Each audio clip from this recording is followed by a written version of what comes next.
다 함께 일어나셔서 하나님께 예배함으로 나아가겠습니다.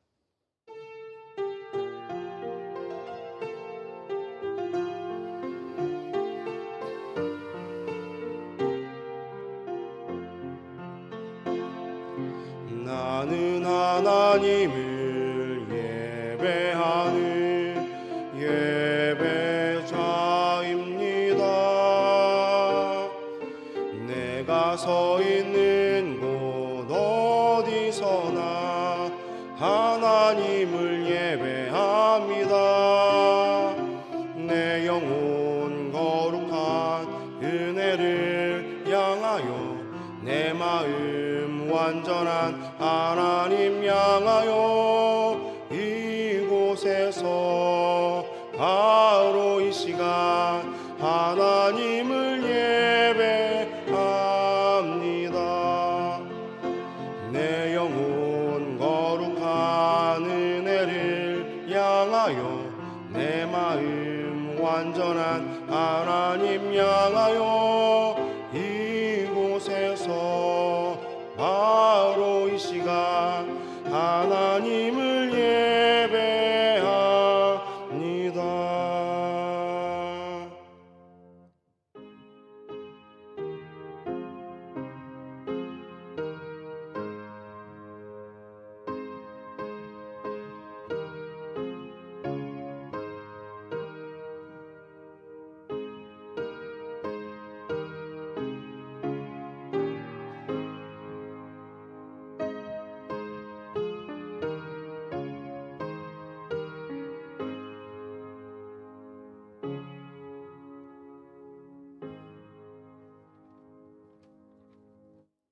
여호와께서 환난 날에 나를 그의 초막 속에 비밀히 찢기시고 그의 장막 은밀한 곳에 나를 숨기시며 높은 바위 위에 두시리로다. 아멘.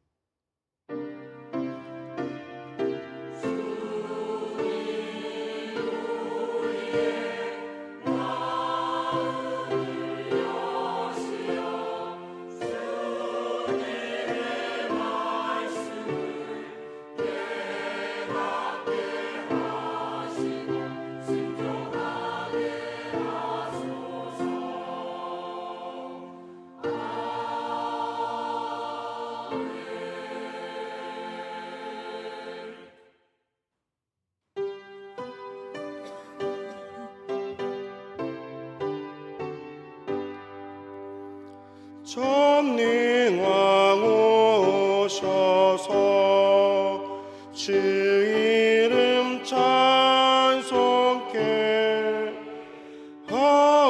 하옵소서. 영광과 권능의 성부여 오셔서 우리를 다스려 주옵소서. 강생한 성자여 오셔서 기도를 들으소서. 택하신 백성들 복 내려주시고 거룩한 마음을 주옵소서. 위로의 주 성령 오셔서 그 증거 주옵소서. 전능한 주시여 각 사람 마음에서 떠나지 마시고 계십소서. 성삼위일체께 한없는 찬송을 드립니다. 존귀한 주님을 영광 중괴없고 영원히 모시게 하옵소서. 아멘.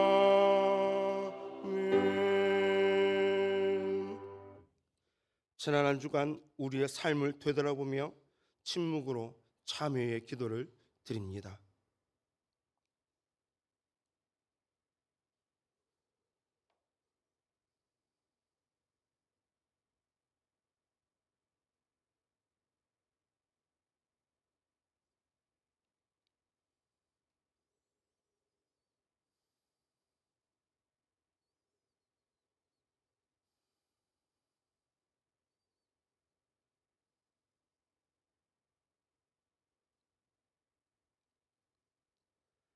하나님께서 주시는 사죄의 말씀입니다. 내가 그들의 악행을 사하고 다시는 그 죄를 기억하지 아니하리라. 여호와의 말씀이니라. 아멘.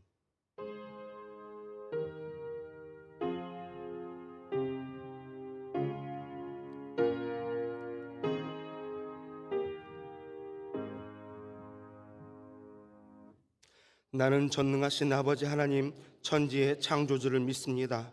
나는 그의 유일하신 아들 우리 주 예수 그리스도를 믿습니다.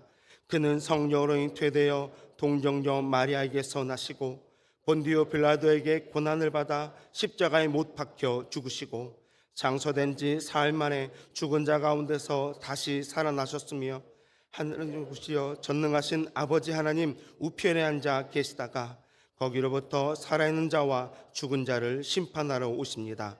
나는 성령을 믿으며 거룩한 공교회와 성도의 교제와 죄를 용서받는 것과 몸의 부활과 영생을 믿습니다. 아멘.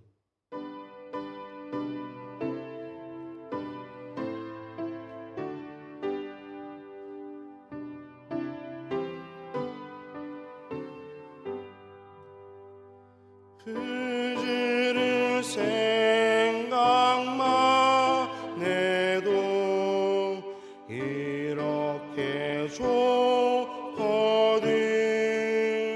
주 얼굴 배울 때야 얼마나 좋으랴.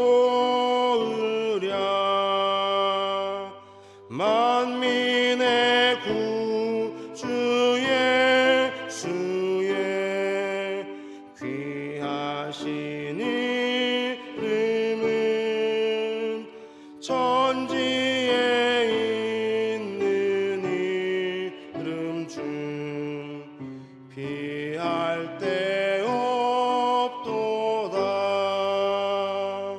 참에게 하는 자에게 소망이 되시고 구하고 찾는 자에게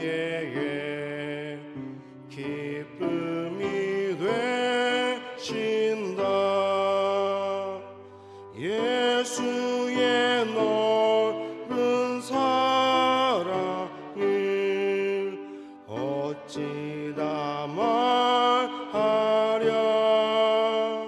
주 사랑받은 사람만 그 사랑 알도다. 사랑의 구주 예수여 내 기쁨 되시고 이제로부터 영원히 영광이 되도다.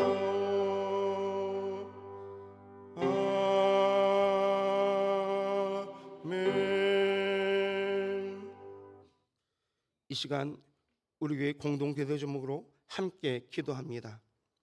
우리나라가 주변 나라들과 지혜롭게 외교 관계를 맺고 한반도의 평화가 정착되도록 하나복 제자훈련 7기 훈련생들이 하나님, 자신, 공동체, 세상과 균형 있는 관계를 맺는 신앙인이 되도록 우리 교회가 후원하는 도상교회 성도들이 성령 충만함으로 예배를 드리고 삶을 통해 하나님의 영광이 드러내도록 이 기도 제목으로 함께 기도합니다. 사랑과 은혜가 풍성하신 하나님, 우리를 선한 길로 인도하시는 하나님, 이 시간 함께 모여 저희들의 한 목소리로 기도하며 나아갑니다. 하나님, 우리나라가 주변 나라들과 좋은 관계 속에서 지혜롭게 외교 관계를 맺게 하시고, 불안한 정세 속에서도 한반도가 평화가 정착될 수 있도록 하나님 은혜를 더하여 주시옵소서. 하나님, 하나목 제자훈련 7기 훈련생들을 위해 기도합니다. 하나님과 자신 그리고 공동체와 세상과의 관계가 균형 있게 하여 주시고 아름다운 열매 있는 신앙이 되게 하여 주시옵소서. 우리가 후원하고 있는 도생의 성도들을 성령 충만함으로 하나님께 영광 드러내게 하옵소서.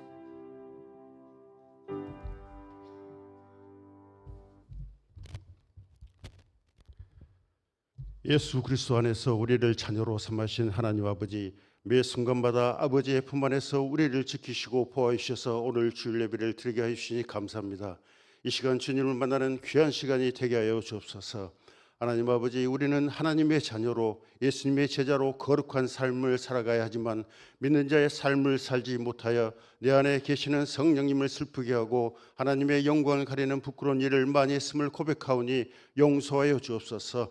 주님의 자녀인 우리가 날마다 자신을 부인하게 하시고 성부, 성자, 성령 삼위일체 하나님의 다스림을 받는 믿음의 자녀로 살아가게 하옵소서. 하나님 아버지, 8월 25일부터 9월 1일까지 진행되는 인도네시아 발리 단기 선교를 위해 기도합니다. 23명의 하나님의 자녀들이 발리 단기 선교를 위해 기도하고 열심히 준비하고 있습니다. 오직 성령이 너희에게 임하시면 너희가 권능을 받고 예루살렘과 온 유대와 사마리아와 땅끝까지 이르러 내 증인이 되리라 하신 주님, 발리 단기 선교팀에게 성령님이 함께 하셔서 그곳에서 만나는 현지인들을 잘 섬기게 하시고 하나님 나라의 복음이 전파되게 하옵소서. 라오스에서 복음을 전하시는 전승옥 박미양 선교사님을 위하여 기도합니다. 공산국가 척박한 땅에서 충성되게 하나님의 복음을 선포하시는 두 분 선교사님 영육간에 강건하게 하셨고 열정적으로 사역하는 교회와 교인들의 안전을 지켜 주옵소서. 우리 양육교회는 이들을 위해 끊임없는 기도와 물질로 돕는 선교 사역을 잘 감당하게 하옵소서. 하나님 아버지, 우리 양육교회 구역 모임이 활성화되고 있음에 감사합니다. 중보 기도 사역자들로 교회와 지역사회 국가를 위해 뜨겁게 기도하게 하시니 감사합니다. 여러 교육 훈련을 통하여 교회가 충성스러운 사역자들로 채워주고 있음에 또한 감사합니다. 양육교인들의 영적인 성장을 위해 수고하시는 교육자님들에게 지혜를 더하여 주시고 건강을 지켜 주옵소서. 하나님의 말씀을 쉽고도 정확하게 전하시는 김현준 이 목사님을 통하여 우리에게 하늘나라의 비밀을 깨닫게 하시고 메마른 우리 심령이 치유되게 하시니 감사합니다. 이 시간도 목사님께 지혜와 계시의 영으로 충만하게 하시어 선포되는 말씀으로 우리 마음을 감동하게 하사 하나님의 선하시고 기뻐하시는 뜻에 따라 가정과 직장, 사회의 빛과 소금의 역할을 감당하는 삶을 살아가게 하옵소서. 이른 새벽에 모여서 마음을 당하여 하나님께 올려드리는 믿음 찬양대의 찬양을 기뻐 받아 주옵소서. 감사드리오며 이 모든 말씀을 예수님의 이름으로 기도합니다. 아멘.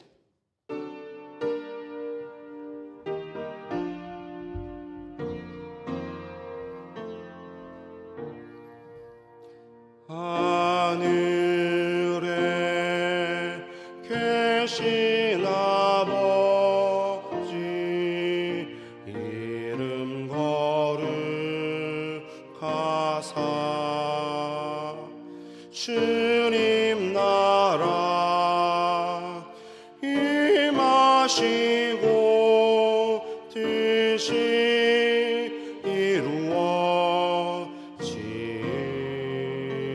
이루어지이다. 일용할 양식 주시고 우리들의 큰 죄 다 용서하옵시고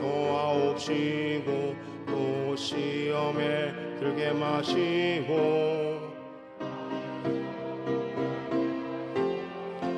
대개 주의 나라 주의 권세 주의 영광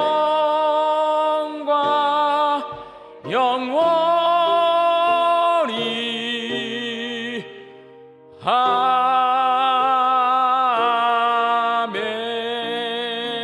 아멘. 오늘도 거룩한 주일에 주 앞에 함께 모여 예배하게 하시니 참 감사합니다. 하나님을 예배하는 이 시간, 하나님 앞에 열의 하나를 구별하여 10의 1조와 감사 예물과 다른 제목으로 작은 정성을 올려드립니다. 우리의 믿음의 고백이 담겨있는 이 예물 위에 복을 내려주시어서 우리의 주인 되신 하나님의 뜻대로 하나님의 나라와 하나님의 교회와 하나님의 선교와 다음 세대 자녀들과 어려운 이웃들을 위하여 사용되어지는 복되고 귀한 예물 되게 하여 주옵소서.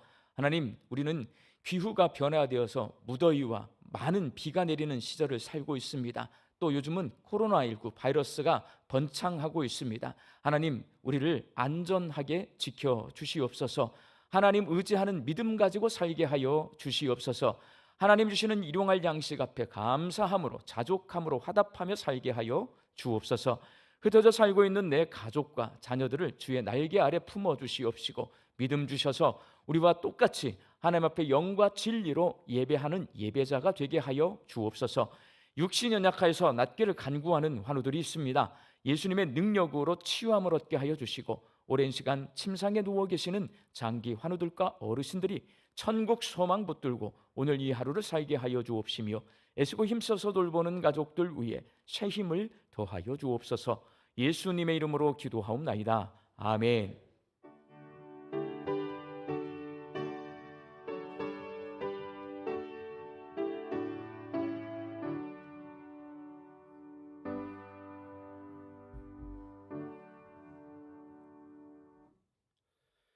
이 시간에 우리에게 주신 하나님의 말씀은 구약의 말씀 에스겔 18장 21절에서 32절 말씀입니다. 에스겔 18장 21절에서 31절 말씀을 저와 여러분이 한 절씩 교독하겠습니다. 그러나 악인이 만일 그가 행한 모든 죄에서 돌이켜 떠나 내 모든 율례를 지키고 정의와 공의를 행하면 반드시 살고 죽지 아니할 것이라.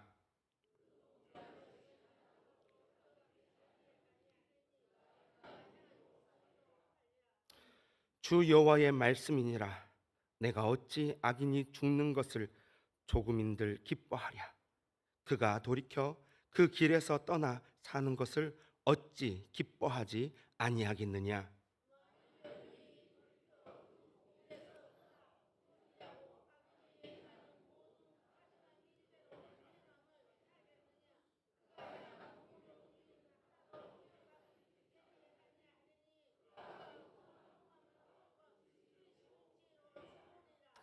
그런데 너희는 이르기를 주의 길이 공평하지 아니하다 하는도다. 이스라엘 족속들아 들을지어다. 내 길이 어찌 공평하지 아니하냐. 너희 길이 공평하지 아니한 것이 아니냐.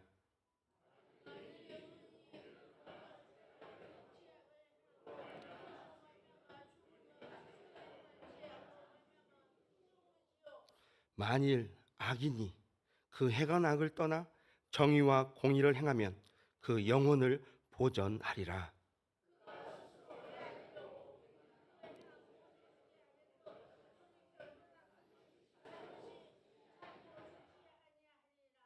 그런데 이스라엘 족속들은 이르기를 주의 길이 공평하지 아니하다 하는도다. 이스라엘 족속아 나의 길이 어찌 공평하지 아니하냐. 너희 길이 공평하지 아니한 것 아니냐.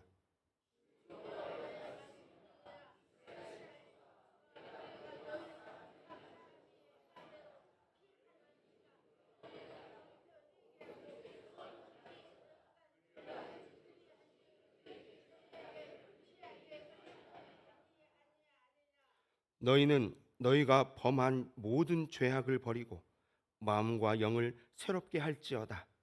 이스라엘 족속아 너희가 어찌하여 죽고자 하느냐.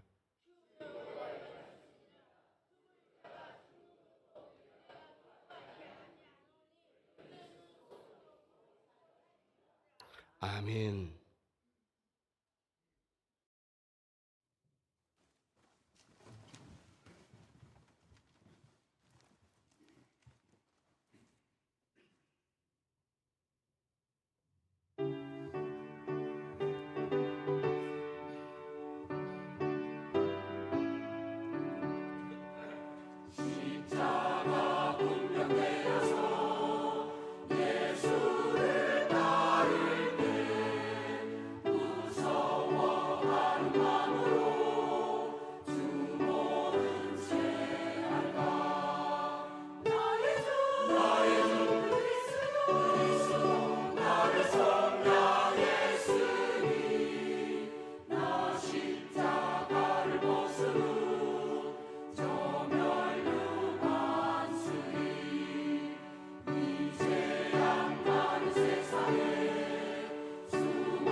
아멘. 2007년에 개봉한 영화 밀양은 구원과 용서를 중심 주제로 하고 있습니다. 남편을 잃은 주인공, 남편이 죽었어요. 그래서 아들과 함께 남편의 고향인 밀양으로 내려와서 새로운 삶을 살기 위해 애쓰며 살고 있는데 하나뿐인 아들이 유괴를 당해요. 그리고 살해되는 비극을 겪습니다. 주인공 이름이 신애입니다. 이 신애는 신앙의 힘으로 그 절망스러운 상황을 이겨내기 위해 교회에 다니면서 상한 마음을 치료받고 설교를 열심히 들으면서 용서 얘기가 많이 나오니까 아들을 죽인 범인을 용서하기로 결심하고 그 범인이 있는 교도소를 찾아갑니다. 그런데 유괴범이 자신은 교도소에서 하나님을 만나 죄를 용서받고 구원을 얻었다고 말을 하면서 지극히 평온한 모습을 하고 있는 거예요. 그 모습을 본 신혜는 자신이 용서하기도 전에 하나님께서 먼저 범인을 용서했다는 사실에 충격을 받고 분노합니다. 그리고 이제 이 영화에서 가장 중요한 대사, 대체 누가 감히 나보다 먼저 내 아들을 죽인 사람을 용서한단 말인가? 이 대사를 날려요. 그리고 하나님 앞에 반항을 합니다. 이 장면은 성경이 말씀하고 있는 용서가 무엇이고 구원이 무엇인지를 깊이 생각하게 해줍니다.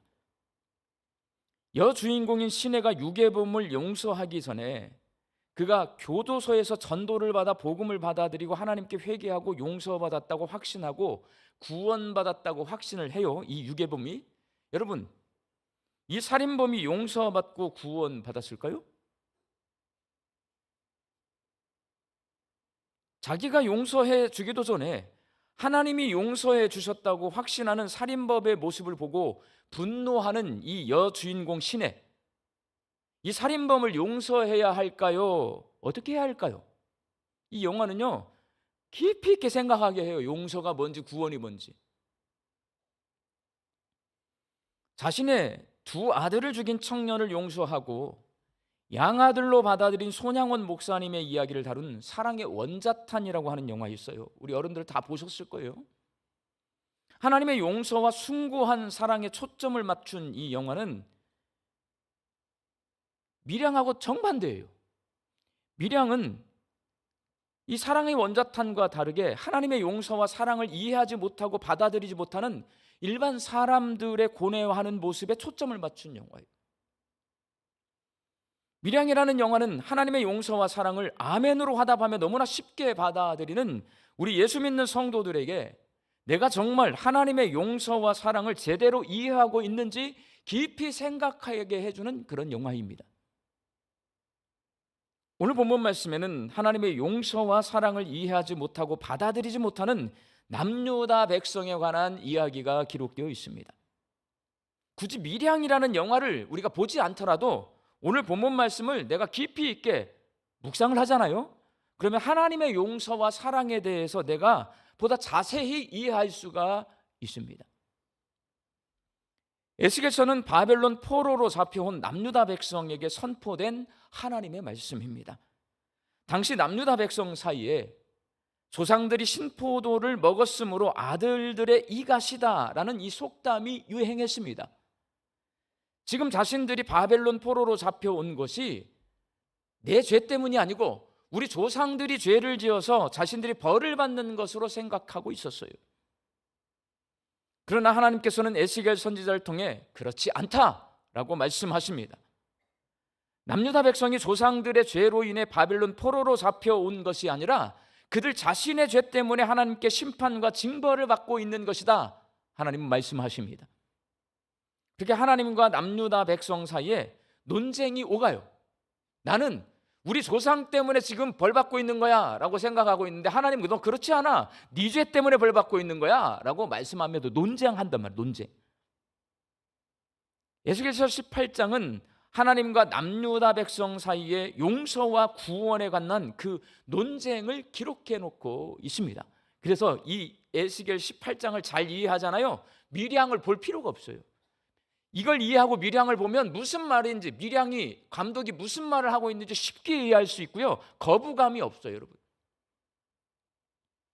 사람이 고통스럽거나 곤란한 일을 당할 때 불안한 마음을 안정시키고 내 자존감을 지키기 위해 무의식적으로 자기 방어 기제를 작동시킵니다. 바벨론 군대와의 싸움에서 패배하고 바벨론 포로로 잡혀온 것은 고통스럽고 곤란한 상황입니다. 그래서 남유다 백성은 이 모든 것이 조상 탓이다, 책임 전가. 이 책임 전가가 뭐냐면요, 여러분, 아담과 하와 있잖아요. 자, 선악과를 먹었어요. 하나님이 아담아 너 왜 그랬어? 했더니 뭐라고 그래요? 하와가 먹으라고 그랬어요. 책임 전가. 하와에게 물었어. 너 왜 그랬어? 뱀이 먹으라고 그랬어요. 책임 전가. 이게 죄인의 특징이에요, 여러분. 성경이 가르쳐줘요. 내가 그런 게 아니고요, 죄 때문에 그래요. 책임 전가합니다. 이게 죄인이요, 하나님 잘못했습니다 절대 하지 않아요. 남에게 책임을 떠넘겨요. 변명해요. 이게 책임 전가예요. 그래서 우리는 피해자라는, 나는 피해자지 죄인이 아니에요, 자기 합리화라고 하는 두 가지 자기 방어 기제를 작동시킵니다. 죄인은요, 죄를 남에게 떠넘깁니다. 그리고 합리화시켜요. 나는 죄인이 아니고요, 나는 어쩔 수 없이 그렇게 한 거예요. 여러분, 남유다 백성이 바벨론 군대에게 패배하고 바벨론 포로로 잡혀간 것이 조상 탓일까요? 자기들의 죄 때문일까요? 자기들의 죄 때문입니다. 물론 그들의 조상도 죄를 지었습니다. 그렇지만 그때는 하나님이 참으셨어요. 그렇다면 그때는 참으셨던 하나님이 지금은 왜 참지 않으신지에 대해서 억울하게 생각할 수는 있습니다. 그렇지만 그것은 하나님의 영역이에요. 하나님의 시간과 섭리와 다스림은 사람이 간섭할 수가 없습니다. 조상들이 죄를 지었을 때는 하나님이 참고 계셨어요. 근데 내가 죄를 지었더니 남유다가 망해요. 내가 포로로 잡혀가요. 하나님, 이거 왜 이렇게 불공평해요? 그건 하나님의 영역이에요. 내가 그거 어떻게 할 수 없습니다. 그들의 조상들도 죄를 지었지만 바벨론 포로로 잡혀온 남유다 백성도 죄를 지었습니다. 조상들은 지은 죄 때문에 하나님께 심판과 징벌을 받은 것이 아니라 그 조상들 때문에 내가 지금 벌 받고 있는 것이 아니란 말이에요. 자기들이 지은 죄 때문에 심판과 징벌을 받고 있는 것입니다. 그러나 남유다 백성은 모든 것을 조상 탓으로 돌리며 자신들의 죄를 인정하지 않습니다. 그리고 조상들을 벌하지 않고 자기들만 벌하는 것에 대해 하나님이 불공평하다라고 불평하고 원망합니다. 자기들은 잘못이 없고 하나님이 잘못됐다고 하나님께 죄를 떠넘기는 거예요. 그렇다면 여러분, 그들은 왜 자신들의 죄를 인정하지 않고 조상을 탓하고 있고 하나님을 탓하고 있는 걸까요? 남유다 백성이 생각하는 의로움 기준, 하나님이 생각하는 의로움에 대한 기준, 서로 다르기 때문에 그렇습니다. 남유다 백성은요, 조상 탓하고 하나님 탓하거든요. 근데 하나님은 너네 죄 때문에 그래, 이렇게 논쟁이 벌어져요. 이 논쟁이 있는 이유는 남유다 백성이 생각하는 의로움의 기준, 하나님이 생각하고 있는 의로움의 기준이 서로 달라요, 여러분. 남유다 백성은 과거와 현재를 평균 내어서 의롭다고 평가합니다. 내가 지금 벌 받고 있는 것은 누구 때문이냐? 조상 탓이에요. 과거를 끄집고 와요. 평균을 내려고 해요. 그렇지만 하나님은 지금을 기준으로 평가하십니다. 의로움에 대한 하나님의 기준은 과거에 악했더라도 지금 회개하고 의를 행하면 의인인 거예요. 반대로 과거에 의로웠어요. 그러나 지금 악을 행하고 있으면 악인인 거예요. 오늘 보면 21절과 22절 말씀을 함께 읽겠습니다. 그러나 악인이 만일 그가 행한 모든 죄에서 돌이켜 떠나 내 모든 율례를 지키고 정의와 공의를 행하면 반드시 살고 죽지 아니할 것이라. 그 범죄한 것이 하나도 기억함이 되지 아니하리니 그가 행한 공의로 살리라. 과거에 죄 짓고 살던 악인이 회개하고 돌이켜서 지금은 하나님 말씀에 순종하며 살면 하나님께서 과거의 죄를 묻지 않고 용서해 주시고 의인으로 인정해 주십니다. 그러나 반대로 과거에 의인으로 살다가 지금 죄를 짓고 살면 그 죄로 인해 지금 죽게 될 것이다 라고 말씀하십니다. 오늘 본문 24절 말씀을 함께 읽겠습니다. 만일 의인이 돌이켜 그 공의에서 떠나 범죄하고 악인이 행하는 모든 가증한 일대로 행하면 살겠느냐? 그가 행한 공의로운 일은 하나도 기억함이 되지 아니하리니 그가 범한 허물과 그 지은 죄로 죽으리라. 사람의 의로움을 평가하는 하나님의 기준은 과거가 아니라 지금, 현재예요. 내가 과거에 열심히 믿고 살았어요. 근데 지금 안 믿어요. 죽는 거예요. 그러니 남유다 백성은 이를 받아들이지 못하고 그것은 공평하지 않습니다 라고 반발하는 거예요. 왜? 기준이 달라요. 이 사람들은 내가 지금 벌 받는 거 우리 조상 탓이라고 다 떠넘겼기 때문에 이거 인정이 안 돼. 불공평하다라고 그렇게 주장하는 겁니다. 오늘 보면 25절 말씀을 함께 읽겠습니다. 그런데 너희는 이르기를 주의 길이 공평하지 아니하다 하는도다. 이스라엘 족속아 들을지어다. 내 길이 어찌 공평하지 아니하냐? 너희 길이 공평하지 아니한 것이 아니냐? 남유다 백성은 자신들이 겪고 있는 고통과 불행이 조상 탓이고 자신들은 피해자라는 의식이 강해서 현재의 죄를 심각하게 보지 않습니다. 자기 방어 기제가 작동된 그들은 모든 것을 조상 탓으로 돌리기 위해서 조상과 그 후손인 자기들을 하나로 묶어요. 과거와 현재를 하나로 묶어 평가하려는 경향이 강했습니다. 그런데 하나님께서 죄인이 회개하면 과거에 지은 죄를 용서해 주신다고 하니 이를 받아들일 수가 없어요. 왜? 과거에 지은 죄를 용서받을 수 없어야 자신들이 바벨론 포로로 잡혀온 것을 조상 탓으로 다 떠넘길 수가 있기 때문에 그렇습니다. 이런 생각 때문에 과거에 행한 악한 일들을 없던 것처럼 용서해 주시는 하나님의 은혜가 남유다 백성에게는 불공평한 것으로 받아들여집니다. 하나님은 공평하지 않다고 반발하는 남유다 백성에게 너희 기준이 잘못되어서 너희 생각이 공평하지 않은 것이라고 말씀하시면서 그들과 논쟁하십니다. 오늘 본문 말씀을 읽잖아요. 23절에서 25절까지 말씀과 26절에서 29절까지의 말씀이 똑같아요. 두 번 반복 똑같은 말을 해요. 반복은 강조예요. 너희들의 기준이 잘못되었다. 너희들의 생각을 고쳐먹어야 된다. 하나님께서 그렇게 강조해서 말씀하시는 거예요. 하나님이 이렇게 조상 탓과 하나님 탓을 하며 불평과 원망을 늘어놓고 하나님께 반발하는 남유다 백성과 논쟁하면서 그들을 설득하시려고 하는 이유는 그들을 살리시기 위해서 그렇습니다. 오늘 본문 23절 말씀을 함께 읽겠습니다. 주 여호와의 말씀이니라 내가 어찌 악인이 죽는 것을 조금인들 기뻐하랴. 그가 돌이켜 그 길에서 떠나 사는 것을 어찌 기뻐하지 아니하겠느냐. 에스겔서와 같은 구약의 선지서들은 하나님의 심판과 징벌을 예언합니다. 그래서 우리는 자칫 하나님께서 심판하는 걸 너무나 좋아하시는 분으로 오해할 수가 있습니다. 그러나 하나님은 악인이 죽는 것을 기뻐하지 않고 악인이 죄를 떠나 사는 것을 기뻐하신다라고 말씀하십니다. 하나님이 만드신 창조 질서 안에서 죄인이 죽는 것은 마땅한 일이에요. 하나님은 죄 지으면 죽는다. 이게 하나님의 창조 질서예요. 그래서 죄인이 죽는 것은 마땅한 일이지만 죽을 죄인이 죽는 것도 하나님은 기뻐하시지 않습니다. 하나님은 사람이 죽는 것 말고 사는 것을 기뻐하십니다. 그러니 당연히 하나님께서 택하신 남유다 백성이 심판받고 징벌받는 것을 하나님은 기뻐하지 않습니다. 하나님이 심판과 징벌을 경고하시는 이유는 그들이 살기를 원하시기 때문입니다. 오늘 보면 32절 말씀을 함께 읽겠습니다. 주 여호와의 말씀이니라 죽을 자가 죽는 것도 내가 기뻐하지 아니하노니 너희는 스스로 돌이키고 살지니라. 남유다 백성이 심판과 징벌에서 벗어나 죽지 않고 살기 위해서는 회개하고 모든 죄에서 떠나야 합니다. 남유다 백성의 죄를 회개하고 죄에서 떠나기 위해서는 그들이 가지고 있는 의로움에 대한 잘못된 기준을 버리고 하나님의 기준에 맞춰야 합니다. 죄짓지 않고 사는 건요, 내 기준을 갖고 있잖아요. 내가 주인 돼서 살잖아요. 절대로 죄에서 떠날 수 없어요, 여러분. 왜? 내가 죄인이 아닌 것으로 생각해요.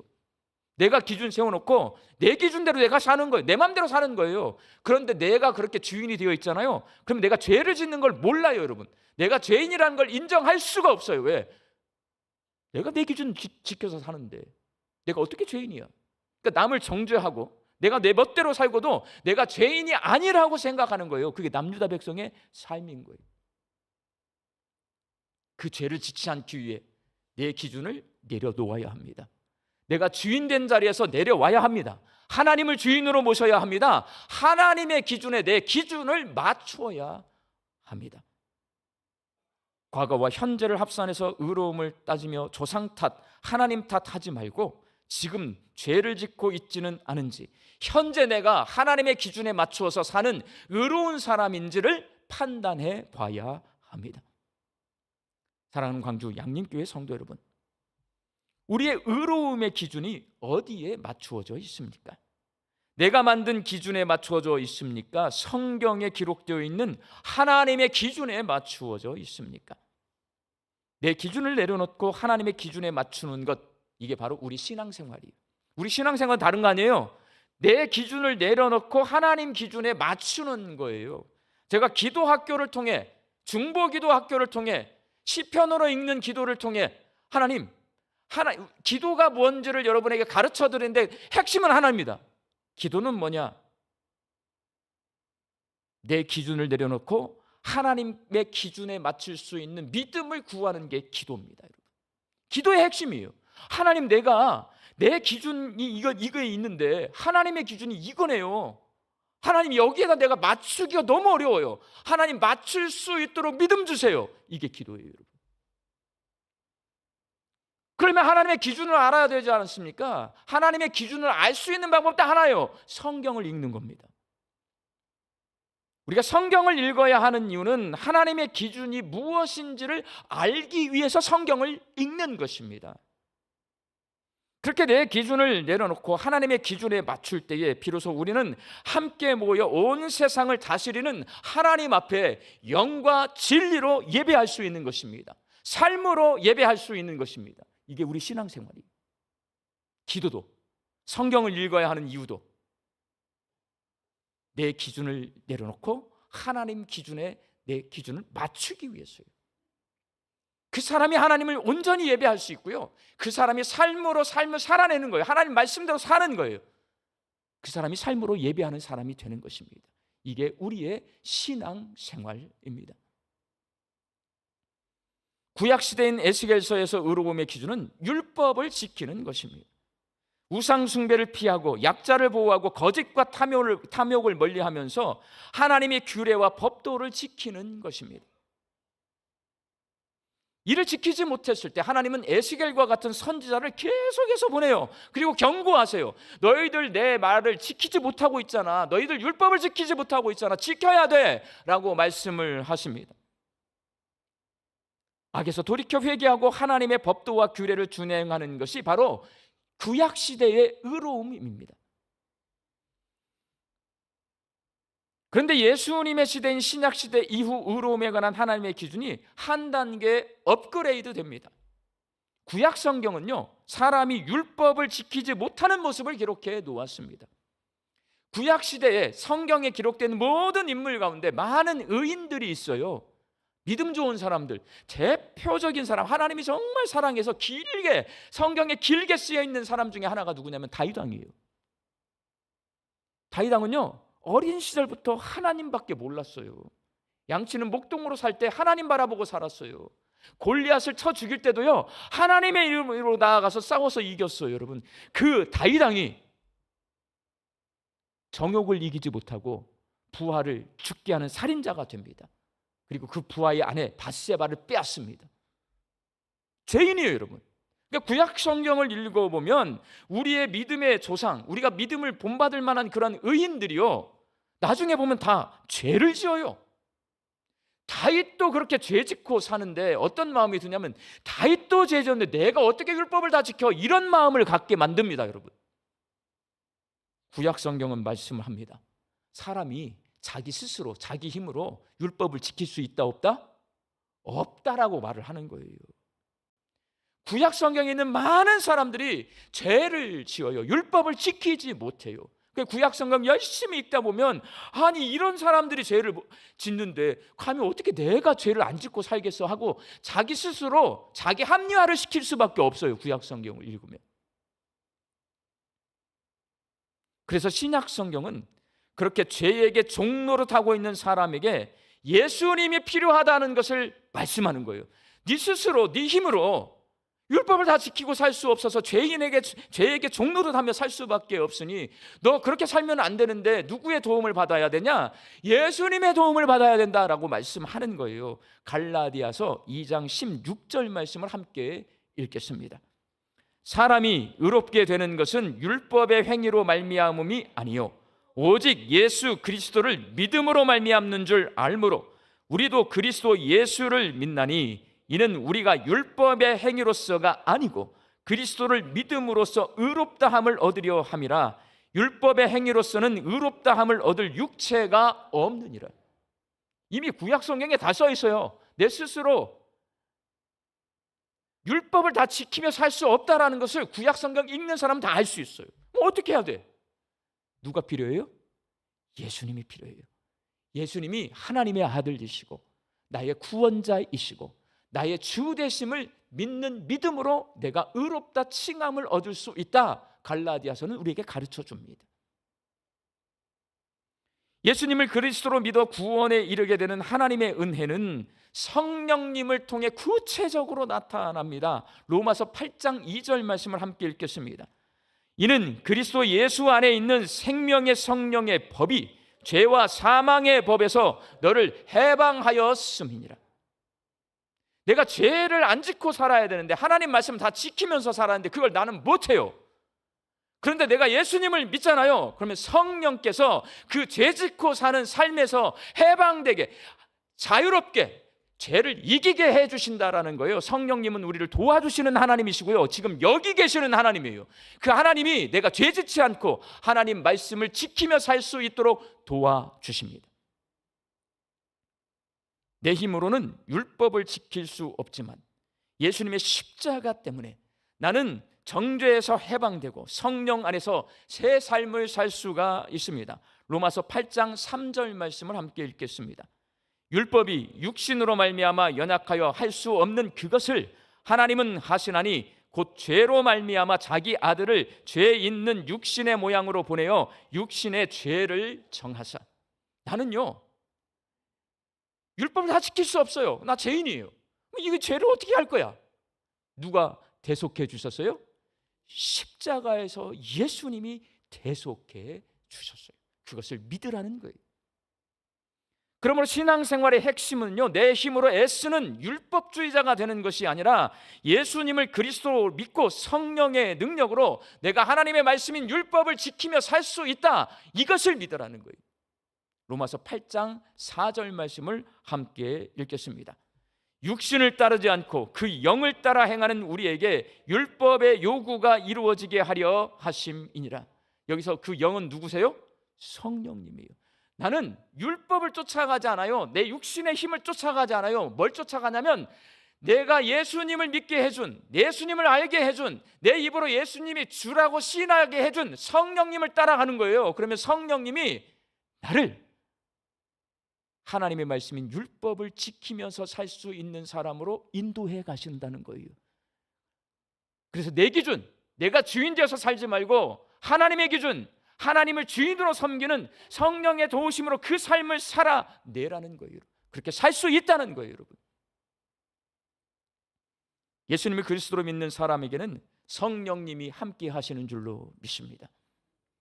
그래서 하나님의 말씀에 불순종하며 죄를 지어놓고는 책임 전가, 다 남이 죄 지은 거예요. 나는 깨끗하다고 해요. 거짓말이에요, 여러분. 그건 죄인의 모습인 거예요. 누군가가 저 사람 죄 졌어, 저 사람 죄 졌어, 저 사람 죄 졌어. 그리고 자기는 깨끗한 척 하잖아요. 그거는 죄인의 모습을 그대로 갖고 있는 걸로 기준을 판단하시면 됩니다. 누구 다 잘못했고 나만 잘한 것처럼 말하는 사람도 있어요. 이거 책임 전가시키는 죄인의 모습이에요.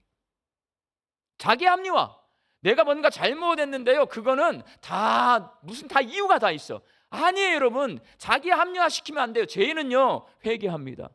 내가 부족해서 그래서 내 탓이요 하는 거예요. 여러분, 그게 예수 믿고 구원 얻는 사람의 모습인 거예요.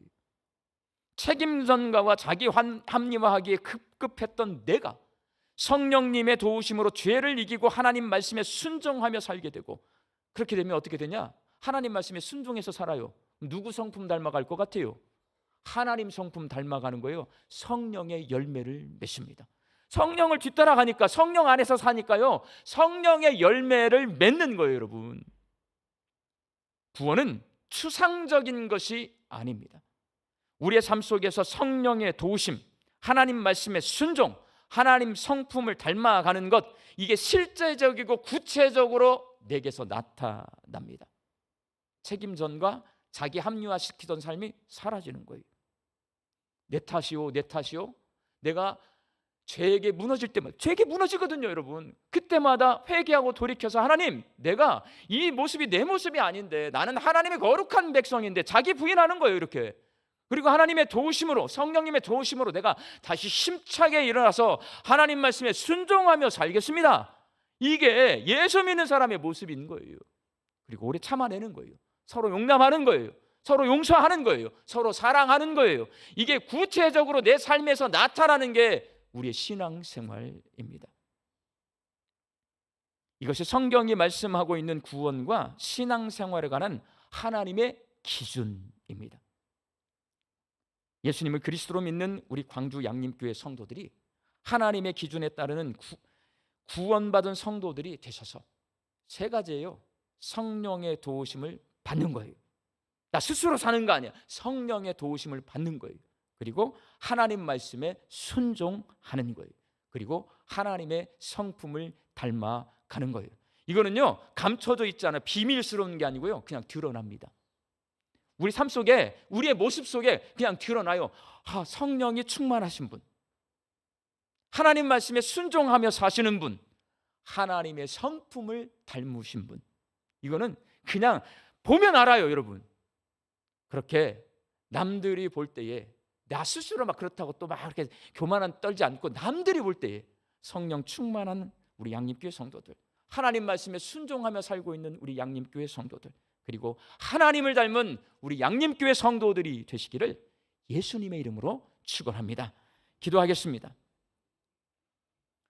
하나님, 우리의 믿음이 성장하고 성숙해져서 내 생각대로 하던 신앙생활이 하나님의 기준에 따르는 신앙생활이 되기를 소망합니다. 성령님의 도우심으로 하나님의 말씀에 순종하게 하여 주시고, 죄에게 종노릇하며 살던 옛사람을 십자가에 못 박아 버리고 새 사람을 덧입어서 하나님의 성품을 닮은 거룩한 주의 자녀로 살게 하여 주옵소서. 예수님의 이름으로 기도하옵나이다. 아멘.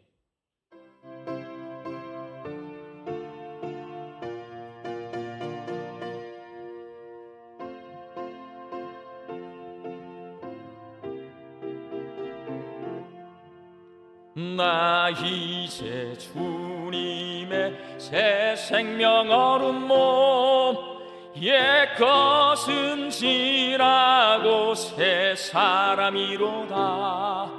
그 생명 내 맘에 강같이 흐르고, 그 사랑 내게서 해같이 빛난다. 영생을 누리며 주 안에 살리라. 오늘도 내일도 주 함께 살리라.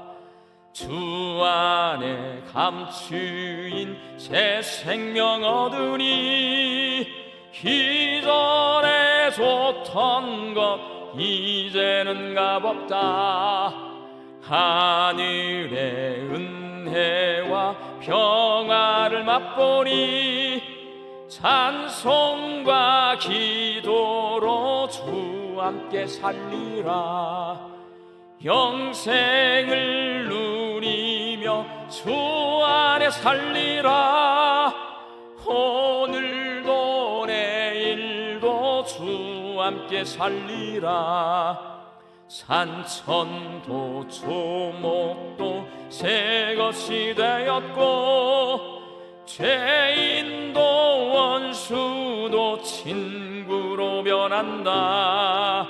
새 생명 얻은 자 영생을 누리니 주님을 모신 맘 새 하늘이로다. 영생을 누리며 주 안에 살리라. 오늘도 내일도 주 함께 살리라.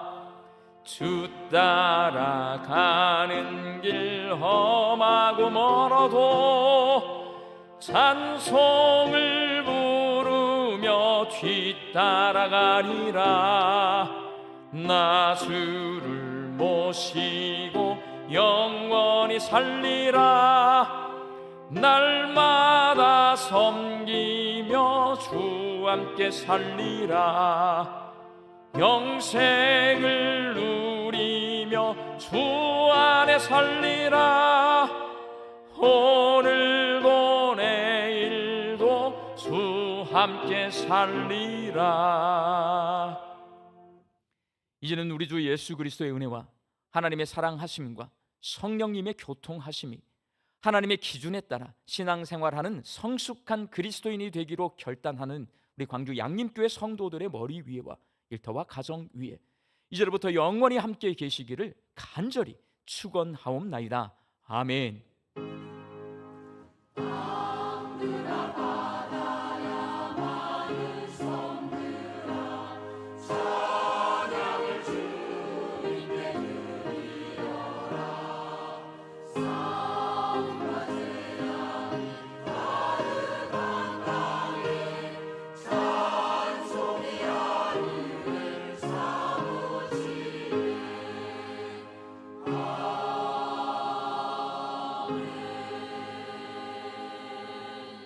좌우에 계신 분들과 하나님 기준에 따라 삽시다 인사 나누시겠습니다. 행복한 광주 양림교회 8월 세 번째 주 광주 양림교회 교회 소식을 시작합니다. 지난주에 오신 새 가족이 있습니다. 이팔복 집사님, 주님의 이름으로 환영합니다. 오늘 광주 양림교회에 오신 새가족 분들이 계신다면 예배실 전실 나가셔서 왼편에 있는 새가족실에서 안내해 드리겠습니다. 첫 번째 소식입니다. 아기학교 사기 모집 안내입니다. 양림 아기학교 사기에 함께할 아기와 부모님들의 신청을 받습니다. 이번 아기학교의 주제는 출애굽기의 이야기와 예수님의 사역입니다. 아기학교는 아기들이 하나님의 말씀을 오감을 활용한 발달놀이와 음율활동 등 여러 활동을 통해 즐겁게 배우고 경험하는 시간입니다. 대상은 18개월에서 48개월 아기와 부모님이며 신청 기간은 8월 18일 월요일부터 9월 7일 주일까지입니다. 신청은 교회 사무실로 해주시기를 바랍니다. 성도님들의 신청과 더불어 많은 가정이 함께할 수 있도록 주변에도 전해주시면 감사하겠습니다.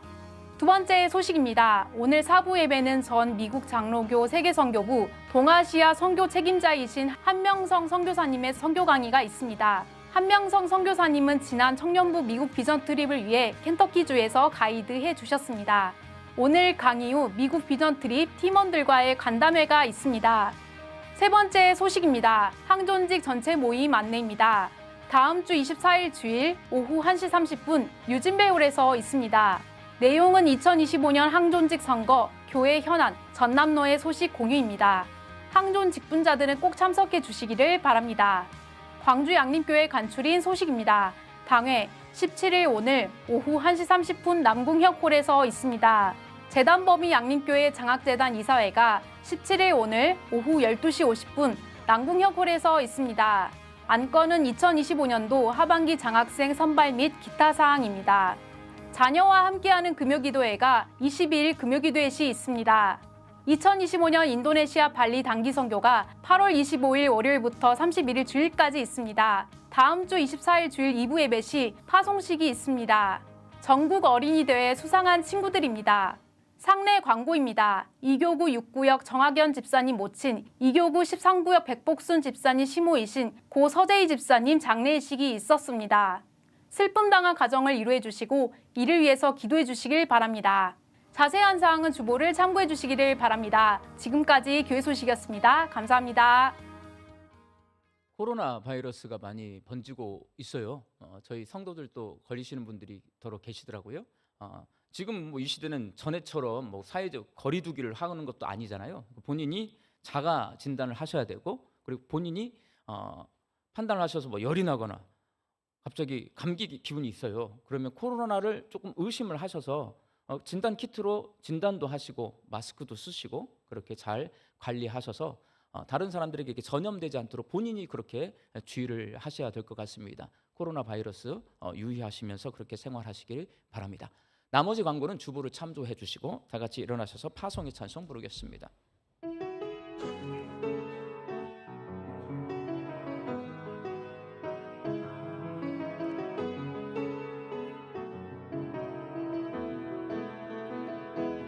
평강의 주께서 너와 함께 하시고, 평강의 주께서 너를 축복하시고, 평강의 주께서 너의 모든 삶 속에 평강 더하시기를 원하노라.